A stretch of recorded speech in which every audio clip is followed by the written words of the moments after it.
see how that goes. The true or false, vertically opposite angles are congruent. So when they are congruent, when that is true, the two lines connected by a transversal are parallel. Not necessarily, because vertically opposite, right, you're just zooming into two lines crossing each other, right? It doesn't mean that the lines that they're going to eventually touch are parallel. It doesn't, okay? So that's a false. Transversal is the line that intersects the two or more lines. A distinct is like at different points, or specific points, I should say. So that's a transversal. True or false, two lines are parallel, then the corresponding angles are always congruent. That is true. Okay? If you consider two lines that are parallel, if you cross this out, that one and that one, for instance, this is one pair of corresponding angles are going to be the same. So that is true. Alternate, let's call them the four musketeers. Corresponding, alternate interior, alternate exterior, and CIAs, you know, the four properties, right? Those are always true when there's parallel lines involved. Okay? CIAs are the only ones that add up to 180, right? They're not equal to each other, so make sure you know that difference. Okay, so then this one here, it got a little messy, but maybe I'll just tell you which one I started with. I started with that 39, which was right here, okay? That got my story going. So these are vertically opposite, so I had 39 there. I did B next, that's my second one. Please tell me at least where you start. I would prefer if you tell me the order that you do this in. I got the B here because I knew these were CIAs, right? Consecutive interior angles are equal to 180, so I just subtract that from 180. Then I found C right next to it, that's a straight angle.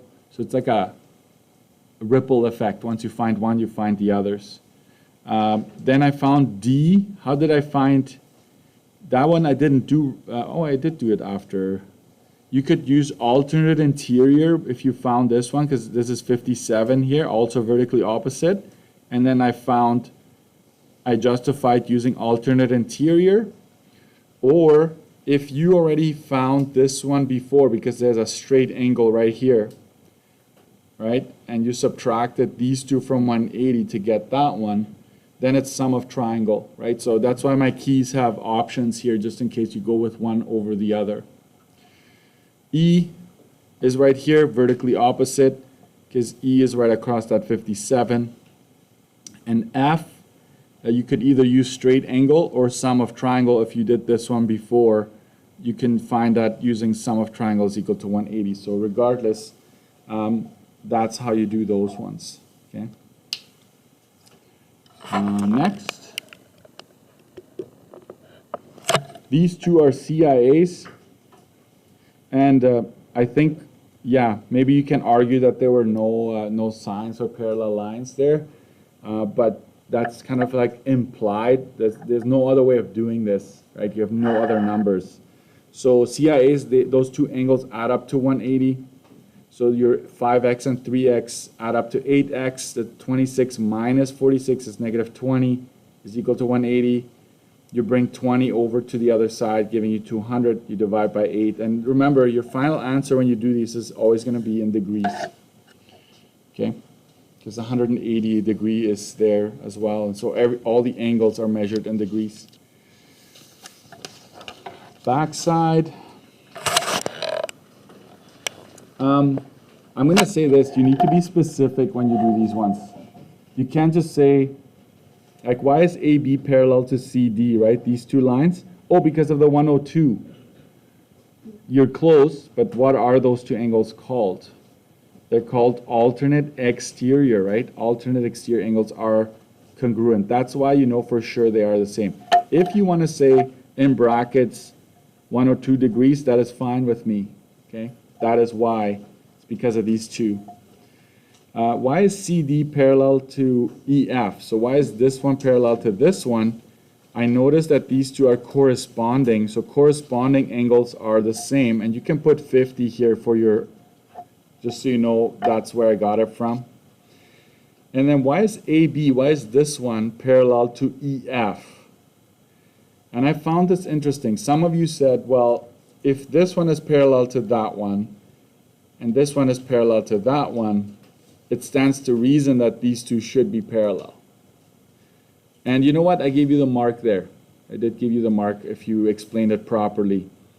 But one thing that I did is, I know these two are parallel here, so I used the corresponding angle property to get this 102 here.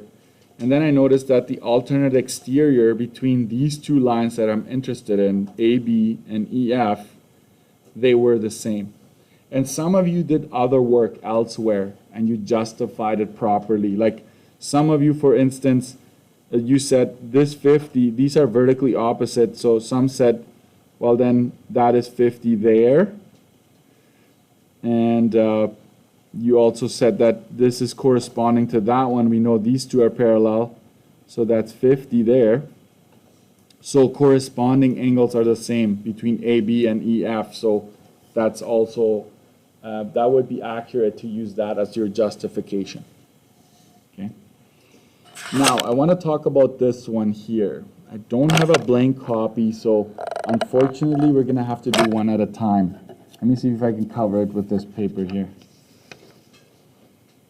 Okay, so why is it 1? Is it 11, right? Sorry. The first thing you need to start off with in an inscribed polygon situation is figure out how many sides there are on that big polygon. Okay. Even if I don't ask you for it, in this case it did ask you for an interior angle. So you go 11 minus 2 times 180 divided by 11, you get that, right? So this is where it all starts. It has to start there. That's the only way to get a number in terms of degrees into this question. And then you deal with any one of these diagonals, any one you want. I think N is the next one, is this one right here. If you look at this diagonal there, N is inside that isosceles triangle. So I go 180 minus the one interior angle I found there. And I divide that by 2. I get 16.37, right, for N. Then the next one is a P here. That's a pentagon. Pentagon, right, any pentagon will have a sum of interior angles of 540. So I have to go 3, I have to take away 3 interior angles here from 540 and then divide my answer by 2 to get 49.10. If you round it to 2 decimals, it's supposed to be 10. I think it's 0.095 or something. Next, K, over here. That's a 4-sided, that's a trapezoid, right? And a trapezoid, because it has 4 sides, I know it has a sum of 360. So I need to take away these 2 interior angles. So there it is again. Take away the interior angle, divide it by 2, you get 3273. And this one is the one that threw some of you off. Okay, so I'm asking for P, which is this one right here. Okay, sorry, Q. I'm asking for Q. And so what I do is I take the interior angle, like at that corner, if you consider the outside, that whole angle is 147.27. I take away N, which is to the left, and I take P away, right? Those two from the interior angle, and that's how I get that angle that's wedged between the 2 diagonals. I'm just going to say something here, okay? Never use, like when you have 2 diagonals, don't be using one of these formulas when you have, like some students go 1, 2, 3, 4, 5. Oh, this is a pentagon. It is a pentagon, but now you've got 2 diagonals as part of the sides, and that doesn't work for you. You cannot find this angle using one of these formulas, right? Like this one in particular. So your best bet if you have 2 diagonals is to take away angles on either side, and then you're left with what is in between. Okay? All right, let's keep going. Well, some of you were so close on this one, but you thought you missed the fact that this is the sum of interior angles is that, right? So what's the formula for sum? It's n minus 2 times 180. Okay, it's just that. This is the sum. This is the formula you were supposed to use here. So you plugged in 17,820 for S, and it's n minus 2 times 180. So then the first step is to divide by 180. You end up with 99 is equal to n minus 2. You add 2 to both sides, n is equal to 101. If you guessed, especially when I say algebraically, you have to show the work, okay? Some of you are guessing, and it's fine in life to do that, right? But in this course, you need to show us the algebra here. That's what we're interested in. This one, write this down, please. Note, you have to make a note here. The sum of exterior angles is always what? Always 360. Yes. This should be on your study sheet, in my opinion, because you forget about that one. It's 360 always. And so I take the 360 and I subtract. These are all exterior angles, right? When you look at this shape here, these are all exterior angles. So I just take the 3 away from 360 to get me x. But some of you used what you knew, right? You knew, oh, Mr. Dirksen, you told me that if this is 125, then this is 55, because they're supplementary. And so you went ahead and determined all the interior angles. If this is 50, then this is 130, correct? And you knew that interior angles have to add up to 360. Why? Because it's a 4-sided shape. So you figured this out, and this ended up being 55, correct? And then you determined that this is 125 because they're right next to each other. So way to go. Like that works, absolutely. I think it's just too much work for 1 mark, but you got it. You got it. So if you caught on, but this is what I wanted to see if you remember that one. It's in the notes if you go back when we start polygons. This one was done well for the most part. So you recognize that A is a central angle, so it's just 360 divided by n. N is 9, right? So that's 40 degrees. B, you've got 3 central angles creating B, so you just go 3 times 40. C, that's an exterior angle. So you can go 360 divided by 9 as well because it's a regular polygon. So that's how you find C. And by the way, this is the same angle. It's also an exterior, so is this one. So to find D here, it's sum of 180, right? You go 180 minus 2 40s. There's a 40 there, and there's a 40 there. Okay? Take that away from 180 to get 100. E, some of you thought that was the interior angle of that big polygon, but it is not. How would you find E? This is an isosceles triangle in here. So you go 180 minus that central angle, which is 40, all of that divided by 2. Okay? So you get 70 degrees for E. Some of you need to correct that to make sure you get that right. And then F was just 1, 2, 3, 4, 5 central angles. So you just go 5 times 40, that's 200 degrees there. So 1 mark for each. Backside. Some of you had a good start, but you didn't know where to proceed after. Okay? So when it comes to tessellations or tiling, you take away the interior angles, right? The square is 90. The pentagon is 108. So you take that away. And you're left with 162. And there is a third.